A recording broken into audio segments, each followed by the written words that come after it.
Good evening, Meadowlawn families. My name is Miss Harvey, and I'm the building secretary at Meadowlawn.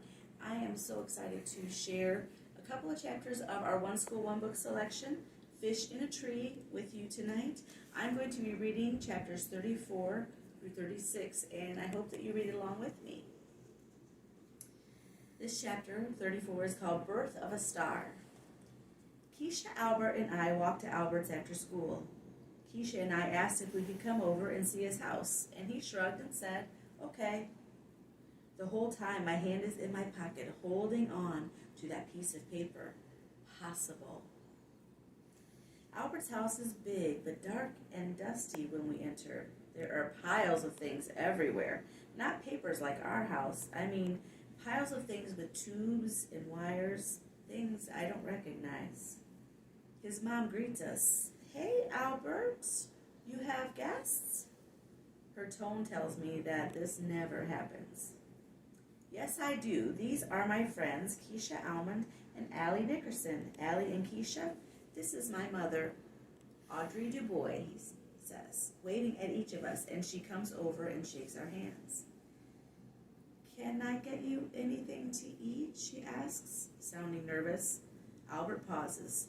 No, thank you. We'll just go upstairs. His mom says okay as we are already following him up a skinny, twisty staircase. What kind of host, Keisha begins, doesn't allow his guests to have food? Dang it, Albert. I wouldn't have minded some. It wouldn't be logical to offer you something that doesn't exist. But she offered it to us, Keisha says. He opens his backpack and begins stacking his books on his desk like a pyramid. I can assure you that the refrigerator is quite empty. In fact, it hasn't been plugged in for a week.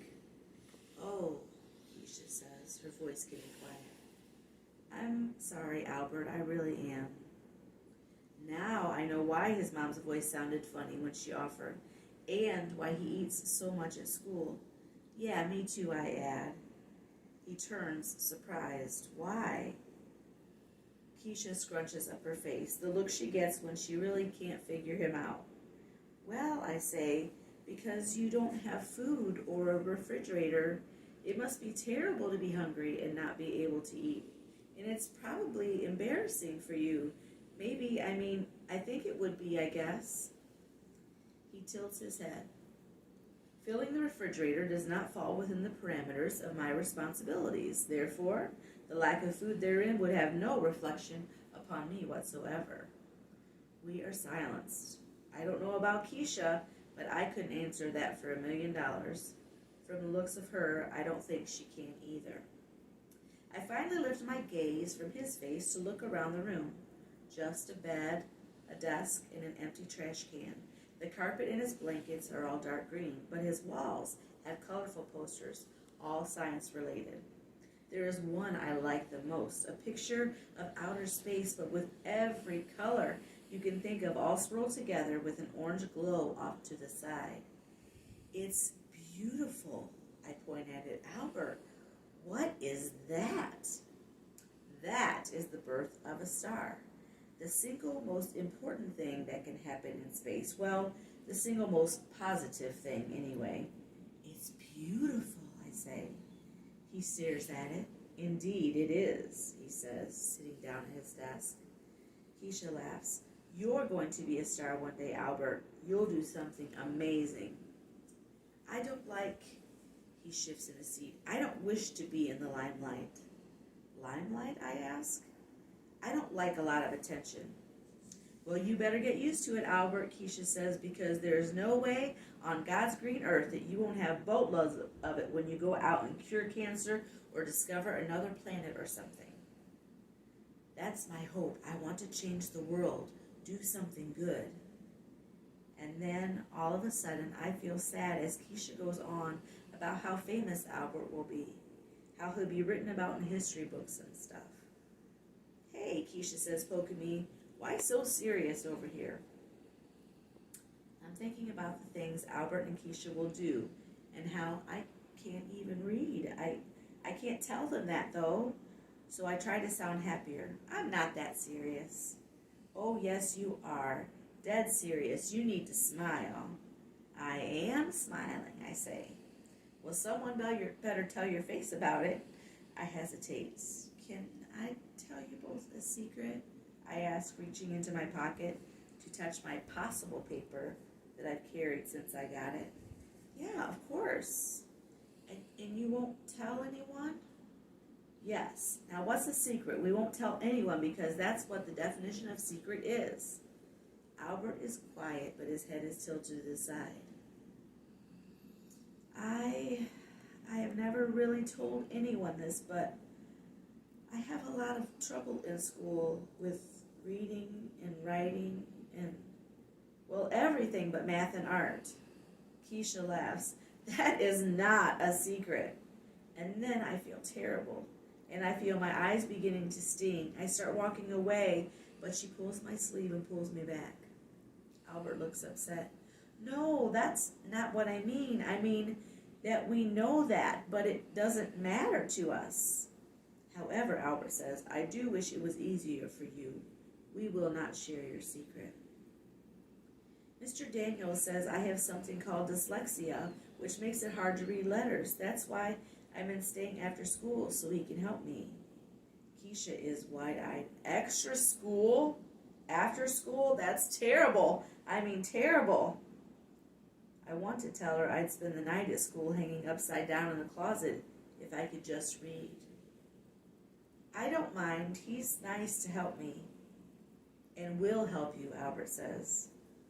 But I worry that maybe he can't help me, I say. And then I mumble, it makes me feel like I'll grow up to be a nobody. How can you say that? Keisha asks.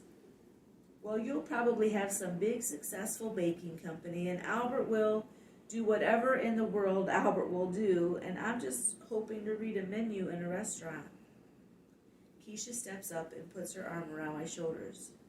You say he's going to help you, right? You say, Albert adds, and then pauses to think, that you'll grow up to be nobody, but logically, if nobody's perfect, well then, you must be perfect. Perfect? Me? No, I say. You are pretty perfect, Allie, Keisha says, laughing. Do like Mr. Daniel says, be yourself, be who you are. You know, Albert says, I've wondered about that saying, and I can't ever find an answer anywhere on the internet. What do you mean, I ask. Be yourself, you always hear that. So, Keisha asks, well, Albert begins, what if you don't know who you are? I get what he means, I think. People ask what you want to be when you grow up. I know what kind of grown-up I want to be, but I don't know who I am now. Albert stretches his legs out. There are always people ready to tell you who you are, like a nerd or a jerk or a wimp. I think how it's hard not to believe the bad stuff. Look at it this way, Albert says. If you had to be in a tank of water with a killer whale or a stonefish, which would you choose? Well, duh, who is going to choose a killer whale? Well, in the wild, killer whales never attack people, like never. A stonefish is way more dangerous with his 13 venomous spines. It's the words. If the killer whale were called a friendly whale, no one would be scared. And I think of the words, the power they have, how they can be waved around like a wand, sometimes for good, like how Mr. Daniels uses them, how he makes kids like me and Oliver feel better about ourselves, and how words can also be used for bad, to hurt. My grandpa used to say to be careful with eggs and words, because neither can ever be fixed. The older I get, the more I realize how smart my grandpa was. Chapter 35, a picture is worth a gazillion words. We have a sub. This is bad news. Then it gets even worse. We begin with an assignment to write about a person that we know who is brave. I start to come up with reasons to get out of the assignment. Go to the nurse? I haven't yet met a sub who says no to a trip to the nurse when you tell them you're going to throw up on their shoes. I put on my sick look. Just as I'm about to raise my hand, the sub turns to the class. Where is Allie Nickerson? Huh? Freaky. I raise my hand. Oh, I have a note here that says you don't have to write, so you can just draw a picture of your person. My face gets hot. Well, that figures, Shay says. She can practice her coloring, and then there will be Play-Doh and nap time. My toes curl in my sneakers, and I slide down into my chair. The sub looks at Shay and shakes her head, but kids are already laughing, so what's the difference? The sub gives everyone else a piece of lined paper, and she gives me a plain one. I sit stunned, wondering why Mr. Daniels would do this, betray me. Now I feel like I really am going to throw up. I stand and have to concentrate on walking to move toward the door. Where are you going? The sub asks. Out. You come back here and do your picture. Now. I mean it. I'm finished. What are you talking about? It's blank. No, it's not blank. I drew a ghost in a blizzard. As the door slams behind me, I hear kids laughing at my answer. Soon, I am keeping Mrs. Silver's chair warm. So, Miss Nickerson, I must admit that I have enjoyed not seeing you lately. Things seem to be better with Mr. Daniels as your teacher. He's keeping you in line? Yeah, he's a peach, I say with a cut in my voice. Are you going to call my mom? No, I don't think so. I want you to call her. Please call her. Why? Please, I ask. I don't even know why I'm asking exactly. She looks surprised but is silent. She dials the phone and talks for a bit. Tells her that I've had a rough day. Then she hands the phone to me. She would like to speak with you. I take the phone from her. Allie, what in the world is going on? I try not to cry. I really do. But the tears leak from my eyes. Everything is so tight inside, and I'm so tired of it being this way. It's not like I wake up every day planning to be a failure, and I thought I had finally found someone to help me, and then Mr. Daniels pulls this. Allie, did you hear me? Mom, is all I can get out, but it's squeaky and filled with longing to pull her through the phone wires to sit with me. I hear it in her voice. She feels as upset as I do. Put Mrs. Silver back on the phone. Mrs. Silver listens for a bit and finally says, Oh, okay, Mrs. Nickerson, we'll be in touch then. I head to the bathroom and sit in a stall long enough for the evidence of crying to go away. When I get back to class, I ask Keisha to help me write a note so I'm sure it's all correct. I leave it on Mr. Daniels' desk. I'm never reading after school or playing chess with you ever again, not ever. That afternoon, I drop into my usual spot at Peterson's. I wonder what my mom will say about the call from school. When she comes over, she kisses the top of my head, which says it all. So, a ghost in a blizzard, huh? She smiles at me. I half smile. Yeah. Pretty funny, I think. She leans over and puts her hand on my cheek, and it's everything I can do not to cry right there in front of everyone. I trusted him, I tell her. He was the first teacher who... And I stop because I cannot say the words. You know, honey, I bet there's an explanation for this. I bet Mr. Daniels didn't mean for this to happen. Give him a chance, okay? I nod. I hope she's right, because I want to think that Mr. Daniels doing something mean to anyone is like a fish swimming upside down and backward. Chapter 36, In the Game of Life. First thing, Mr. Daniels calls me into the hallway. So, I heard there was a little bit of trouble yesterday. I fold my arms. Teachers often leave special instructions for a sub, but she was not supposed to share my notes with the class. I figured I'd write her a note telling her you could do a picture so she didn't pressure you to write. I know that you struggle, and I thought I was helping you, but I see I shouldn't have handled it by singling you out that way. Allie, I think you know I would never hurt you on purpose. I do know that, and I am so relieved to hear him say it. So I'm sorry, Allie, I really am. I hope you can forgive me. He holds out his hand to shake, and I shake back. That afternoon, Mr. Daniels moves his king, placing it on a black square between his own bishop and my knight.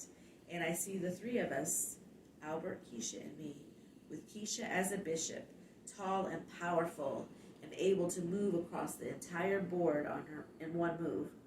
With Albert being the king, the piece with a ton of value, but the one unable to move more than one space at a time. Always taking tiny steps, always running from and hiding behind the others. And then there's the knight, the piece that Mr. Daniel says is the clever one, the best piece for catching opponents in a fork, a piece that moves only in an eye. I feel like I am the knight, as I've spent my whole life jumping over things. Shay is the queen, the piece with the most power to move and frighten, the piece most protected and sacrificed for. I realize that dealing with Shay every day is like playing chess. She is always looking for your weakness, always trying to get you flustered and force you into mistake. Against her, you have to remember that the board is always changing and moving. Keep your eyes open, be careful, have a plan. Realize that you can only stay on the defensive for so long. Eventually, you have to take a stand. But no matter what, don't give up, because every once in a while, a pawn becomes a queen. Well, Mr. Daniels asks, pulling me from my mind movie. You've been thinking a long time over there, thinking about your move? I look back down. I search. I haven't beaten him lately, and I so want to. And then I see it. It's the knight. The answer is in the knight. I pick it up, move it, and hold my finger on the top to be sure I haven't made a mistake. Yup, I put his king in check and give him nowhere else to move. Checkmate. He throws up his hands but seems happy. You didn't let me win, right? Allie, I have 3 brothers. I am not capable of letting someone win. He laughs a little. I think you're just invincible. And then he winks and begins taking the pieces off the board and putting them in the box. I'm sad the game is over, and I'm relieved that I trust him again. And isn't it funny? I've gone from invisible to invincible. Thank you for sharing reading time with me tonight.